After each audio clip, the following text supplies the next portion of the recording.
Marie voulut fuir immédiatement, mais elle sentit soudain quelque chose l'enlacer. Paniquée, elle jeta un coup d'œil au miroir et découvrit, horrifiée, qu'un vieil homme la serrait dans ses bras. Cette vision glaçante la poussa à s'enfuir de l'immeuble. Elle trouva une cabine téléphonique et appela son père, décidée à tout lui raconter. Mais celui-ci lui ordonna de se rendre à la police. Peu après son départ, le corps sans vie de Kasha avait été découvert, et les caméras de surveillance l'avaient filmé en train de quitter les lieux. Elle était désormais recherchée dans tout le pays. Bien décidée à prouver son innocence, Marie se souvint que Kasha possédait une cassette vidéo, la seule preuve capable d'expliquer l'existence du vieil homme.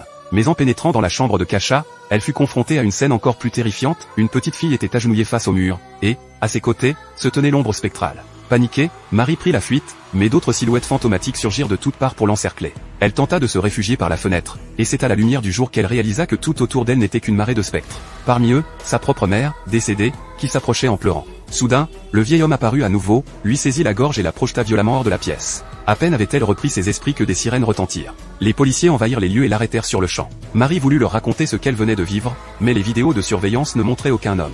Les autorités conclurent qu'il s'agissait d'un délire dû à sa maladie mentale et l'internèrent en hôpital psychiatrique. 20 ans plus tard, à sa sortie, Marie mourut mystérieusement, dans la même chambre de cet immeuble. Peu de temps après, sa sœur Maya commença elle aussi à subir les assauts de l'ombre. Elle crut d'abord à de la fatigue, jusqu'au jour où elle reçut un appel des parents adoptifs d'Anna. La jeune fille venait d'être tuée par cette entité. Anna, en compagnie de ses deux amis, était entrée dans l'immeuble, pour ne jamais en ressortir. Tout cela était-il vraiment l'œuvre de ce spectre, ou bien la matérialisation d'une folie héréditaire? Le film ne le dit pas, laissant au spectateur le soin d'en débattre. Voilà pour une Non Crying Sound, on se retrouve dans le prochain épisode.